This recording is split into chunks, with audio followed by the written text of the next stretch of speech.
Hello dear students, आज के इस वीडियो लेक्चर में हम corporate social responsibility topic cover up करेंगे। यहाँ पे स्पेलिंग में एरर है तो आपको जरा रिस्पॉन्सिबिलिटी के स्पेलिंग में करेक्शन कर लेना है। BILITY यहाँ पर होगा responsibility.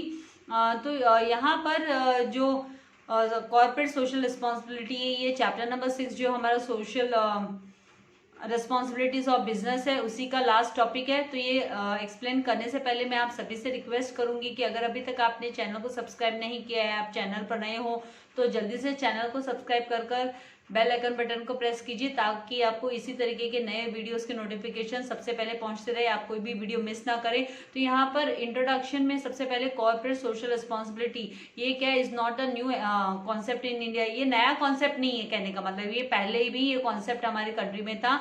The minister corporate affairs, however जो हमारे मिनिस्ट्री ऑफ कॉर्पोरेट अफेयर्स है गवर्नमेंट ऑफ इंडिया का, उन्होंने रिसेंटली एक नोटिफिकेशन नोटिफाई किया, recently notified the section 135 of companies act 2013 along with the companies जो कॉर्पोरेट सोशल कंपनी का जो रूल्स है 2014 उसके साथ उसको नोटिफाई किया कि corporate social responsibility policy follow करनी है and other notifications related to their to which makes the mandatory.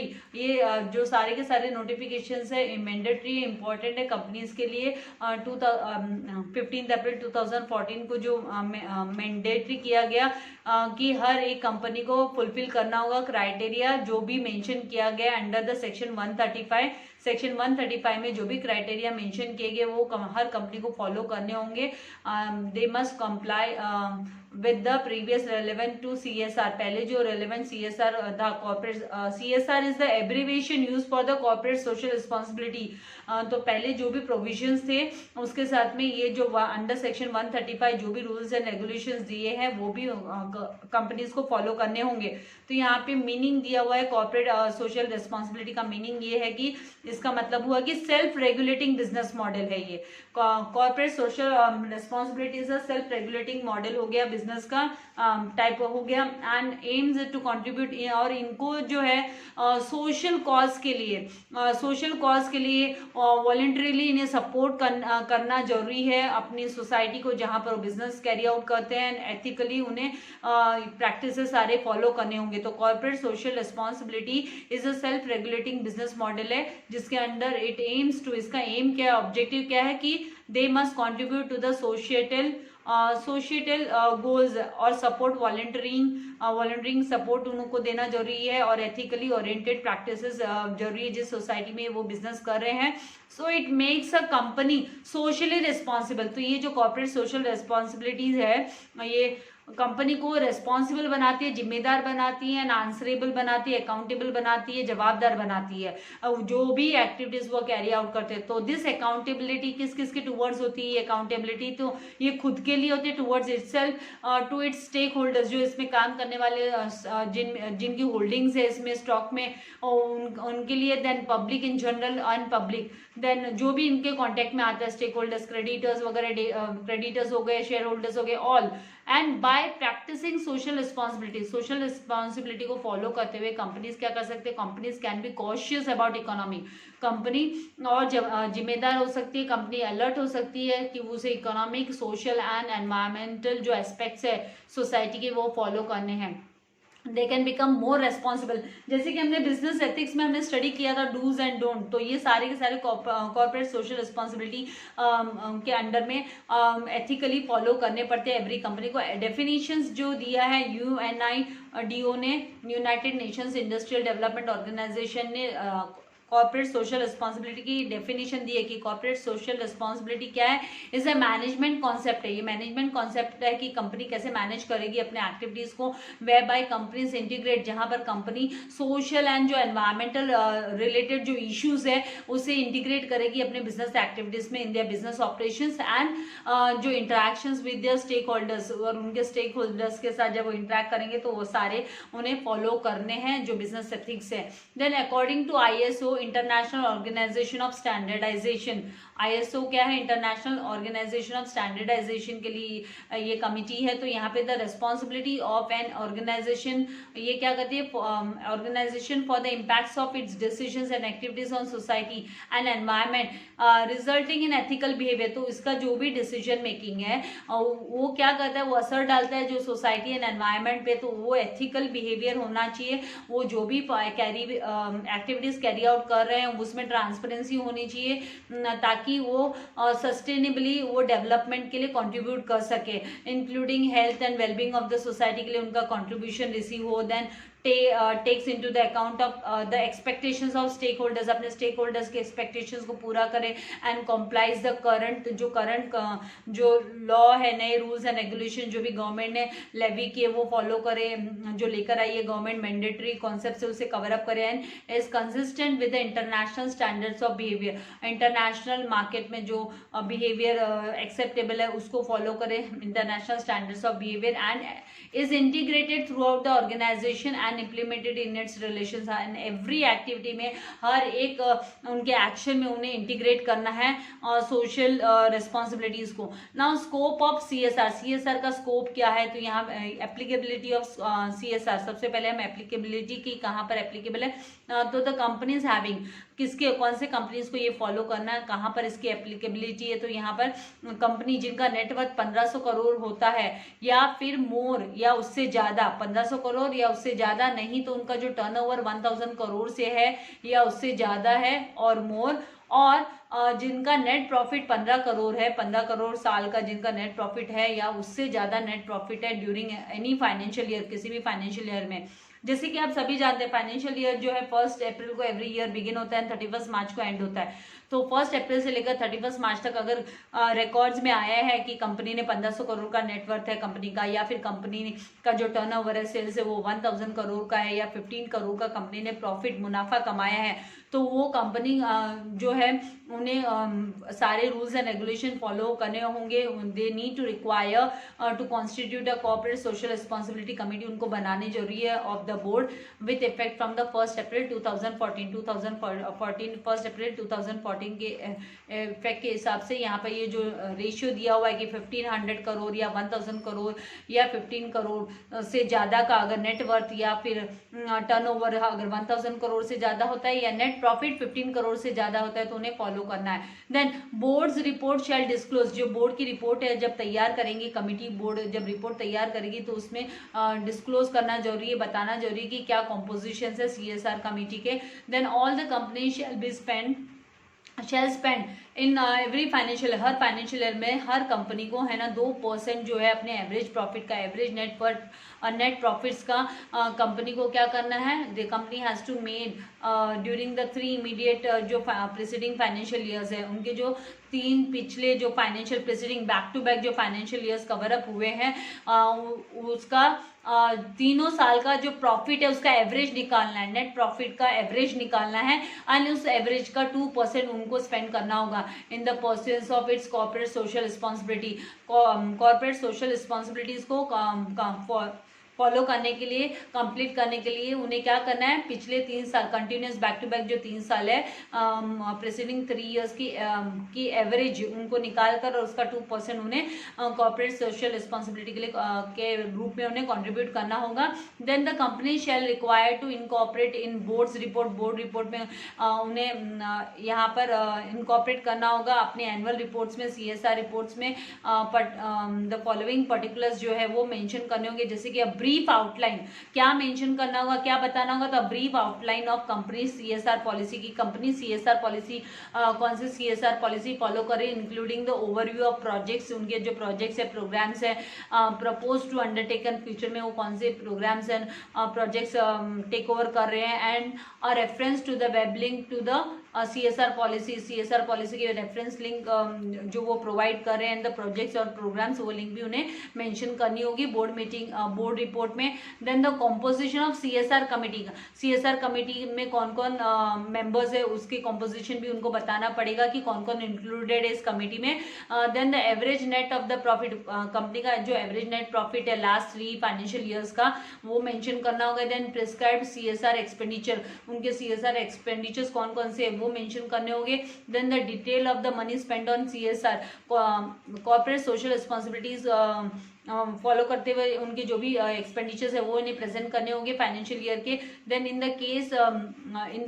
Case the company has failed to spend 2%, अगर कंपनी ने 2% स्पेंड नहीं किया, खर्चा नहीं किया for the welfare of the society, the average net profit of the last 3 financial year का, तो उन्हें रीजन बताना होगा, रीजन मेंशन करना होगा कि भाई उन्होंने 2% क्यों नहीं स्पेंड किया। तो ये जानने के लिए डियर स्टूडेंट्स आपको मैं डिस्क्रिप्शन में एक लिंक देने वाली हूँ जिसमें HDFC बैंक ने कंट्रीब्यूट किया है। HDFC बैंक ने स्कॉलरशिप्स के लिए जो है फंडिंग की है, तो वो भी क्या है, that is a part of CSR, वो CSR का ही पार्ट हुआ। तो यहाँ पर CSR कमिटी में कौन कौन CSR कमिटी में क्या किससे कंसिस्ट होगी, तो CSR committee will consist of 4 directors. यहाँ पे 4 डायरेक्टर होने चाहिए who shall meet at least twice in a year, साल में 2 बार उनकी मीटिंग होनी जरूरी है। Discussion and review the CSR activities and policy, जो भी पॉलिसी फॉलो कर रही है कंपनी या CSR एक्टिविटीज कैरी आउट कर रही है, तो उसके रिव्यू के लिए, डिस्कशन के लिए जो 4 डायरेक्टर्स है कमेटी में उनकी मीटिंग जरूरी है। And the CSR committee will recommend a formal CSR policy, उनको बनाना जरूरी है, वो रेकमेंड करेंगे। And they will recommend even CSR activities उनको रेकमेंड करना जरूरी है, जैसे कि preparation of budget preparation, then describe how the company will implement the project, company project कैसे इम्प्लीमेंट करेगी, कैसे कैरी आउट करेगी। And the establish a transparent means to monitor progress को मॉनिटर करने के लिए, प्रोग्रेस को ऑब्जर्व करने के लिए ट्रांसपेरेंसी मेंटेन करना। तो ये सारा जो काम है वो किसका है, CSR कमिटी का होगा।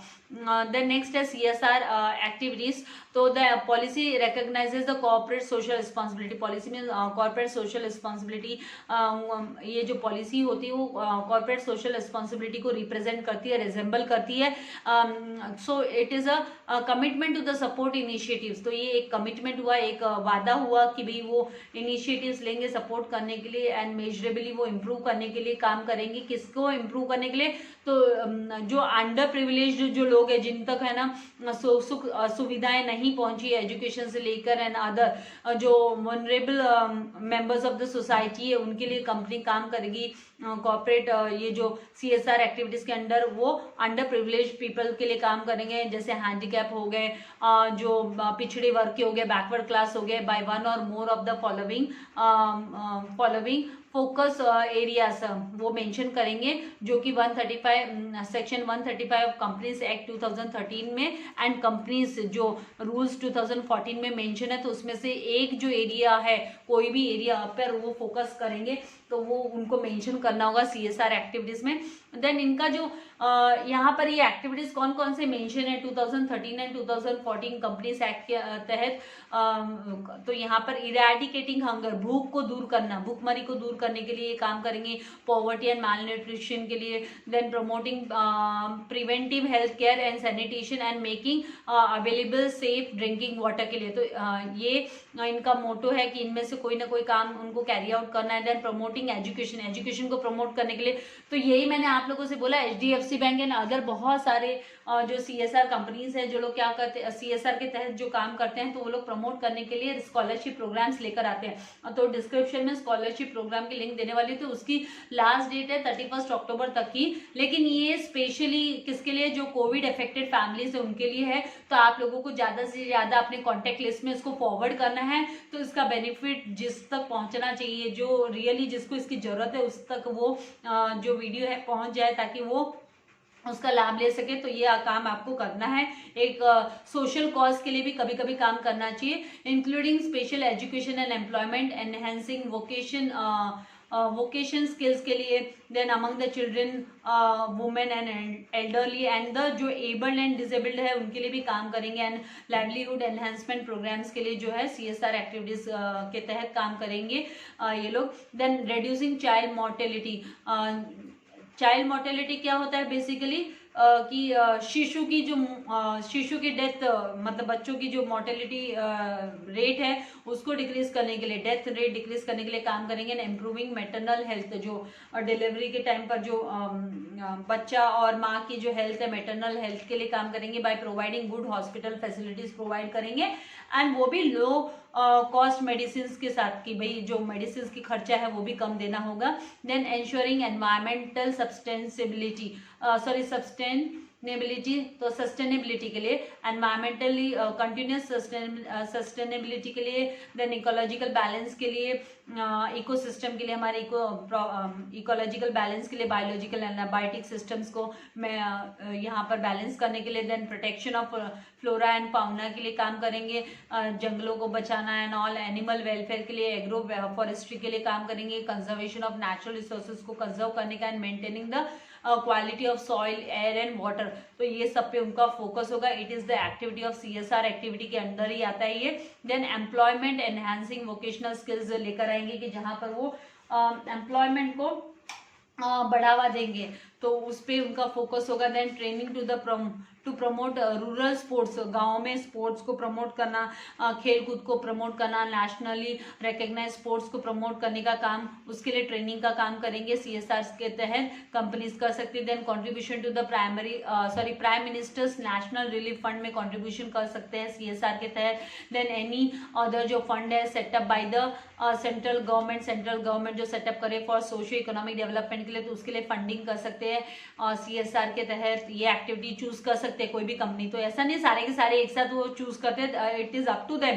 Then welfare of scheduled caste के वेलफेयर के लिए शेड्यूल्ड जो ट्राइब्स है, बैकवर्ड क्लासेस है, एंड माइनॉरिटी एंड वुमेन के लिए काम कर सकते हैं। देन रूरल डेवलपमेंट प्रोजेक्ट्स के लिए भी CSR के तहत काम किया जा सकता है। स्लम एरिया डेवलपमेंट के लिए भी कंपनीज जो है, बड़े बड़े कॉर्पोरेट्स है, वो काम कर सकते हैं। नाउ जो नेक्स्ट टॉपिक है that is allocation of funds. तो एलोकेशन, फंड का एलोकेशन कैसे कंपनीज करेंगे, तो हमने फंड को एलोकेट करने का काम, तो जो भी फंड है उसका एलोकेशन कैसे होगा। तो फर्स्ट जो यहाँ पर स्कोप ऑफ CSR में हमने एप्लीकेबिलिटी ऑफ CSR पढ़ा, then CSR committee and CSR activities हमने देखी कि कौन कौन से एक्टिविटीज कैरी आउट कर सकते हैं।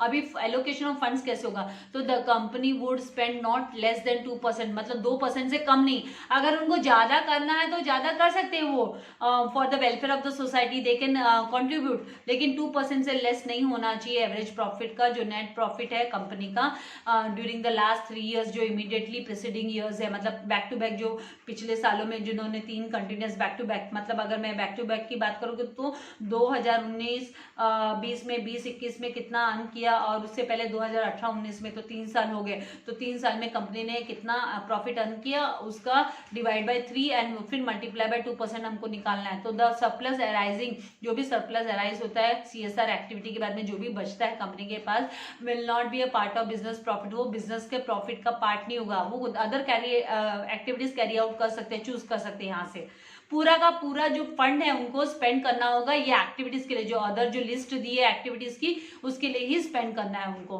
देन द कंपनी में build CSR capacities of its personal, उनके जो एम्प्लॉयज है उनके CSR कैपेसिटीज में जो है वो बिल्ड कर सकते हैं, and those of its implementing agencies through institutions, and वो ट्रैक रिकॉर्ड्स रख सकते हैं कि एटलीस्ट 3 फाइनेंशियल ईयर का उनका क्या कैपेबिलिटी है। Then third one, non compliance of non compliance of CSR activities, जो CSR एक्टिविटीज से में इंक्लूडेड नहीं है, तो those there is no specific penal provision for non compliance under the section 135 act के अंदर कोई भी ऐसा स्पेसिफिक प्रोविजन नहीं है। तो हाउएवर नॉन डिस्क्लोजर, अगर हम कोई डिस्क्लोज नहीं करते और एब्सेंस ऑफ डिटेल्स, अगर कोई भी डिटेल हमने मेंशन नहीं की है, ट्रांसपेरेंसी नहीं रखी है CSR पॉलिसी की, and it's implementation in the boards report में इसके इम्प्लीमेंटेशन का, तो फिर हमें पेनल जो कॉर्पोरेट ऑफिसेस है उनको पेनल्टी पे करनी पड़ती है, वुड अट्रैक्ट पेनल्टीज, उनको पेनल्टीज देनी पड़ेगी। तो पेनल्टीज फॉर नॉन कंप्लाइंग, अगर वो ड्यूटी फॉलो नहीं करते, नॉन कंप्लायंस मतलब यहाँ पर अगर वो CSR एक्टिविटीज को कैरी आउट नहीं करते, फॉलो नहीं करते, तो उनको पेनल्टी भरनी पड़ सकती है। तो जो पेनल्टी है, जो फाइन है CSR का, would attract a fine of not less than 50,000 से कम का फाइन नहीं होगा। It may extend to the 25, यहाँ पर 25 लाख तक ये एक्सटेंड हो सकता है। And every officer of the company, और जो भी ऑफिसर कंपनी में काम कर रहा है, जो भी इसके अंडर आता है, इन डिफॉल्ट, बाय डिफॉल्ट वो क्या होगा, वो ऑफिसर को भी पनिशमेंट होगी, उसे जेल भी हो सकती है, इम्प्रिजनमेंट मतलब जेल भी हो सकती है for a term which may extend to 3 years, 3 साल तक की जेल भी हो सकती है, या फिर फाइन उनसे भी लिया जा सकता है। तो वो फाइन जो ऑफिसर्स है इस CSR के तहत आते हैं, तो उनसे 50,000 से लेकर उनका जो फाइन है 5 लाख तक का हो सकता है, या फिर जेल और फाइन दोनों उनको देना पड़ सकता है। तो इसीलिए कोई भी जो रूल्स है, जो कंपनी के यहाँ CSR एक्टिविटीज के अंडर सेक्शन 135 के एक्ट के अंडर जो भी रूल्स बनाए गए वो फॉलो करने ही है कंपनीज को, और वो जो ऑफिसर्स इस कमेटी के अंदर आते हैं उनको भी ये चीजें फॉलो करनी ही है, अदरवाइज उन्हें पेनल्टी भरनी पड़ेगी, और साथ साथ उनको जो मेंबर्स है उनको जेल भी हो सकती है। तो ये ध्यान में रखकर ही काम करना है। तो टुमारो जब आप कभी किसी कंपनी के CEO हो, या फिर आप अगर CSR कमेटी के मेंबर हो, तो आपको ध्यान रखना है कि आपको सारे जो you are oblige to follow all the rules and regulation जो अंडर द एक्ट, यहाँ पर एक्ट के तहत 135 सेक्शन 135 एक्ट के तहत जो भी रूल्स है वो फॉलो करने हैं। CSR मतलब ये सेल्फ रेगुलेटिंग बिजनेस मॉडल है, इसीलिए अपने आप पर कंट्रोल करना है, अपने आप को रेगुलेट करना है, and for the betterment of the society also, along with the betterment of the company, society के लिए भी काम करना। तो आई होप आपको ये जो कॉन्सेप्ट है वो अच्छे से समझ में आ गया होगा। बहुत ही इंपॉर्टेंट क्वेश्चन है, तो आपको अच्छे से लर्न कर लेना है, क्योंकि ये कॉन्सेप्ट नया नहीं है, इंडिया में पहले भी था, लेकिन यहाँ पे जो चेंजेस आए हैं, अमेंडमेंट हुआ है 135 सेक्शन 135 कंपनीज एक्ट के तहत, तो वो भी अभी कंपनीज को फॉलो करना पड़ता है। वीडियो को लाइक करना है, शेयर करना नहीं भूलना है, और जल्दी से जल्दी मैं आप लोगों के लिए जो चैप्टर नंबर 7 है कंज्यूमर प्रोटेक्शन, उसके भी एक्सप्लेनेशन वीडियोस लाती रहूंगी। लाइक एंड शेयर, सब्सक्राइब करना है। Thank you very much, God bless you all dear students.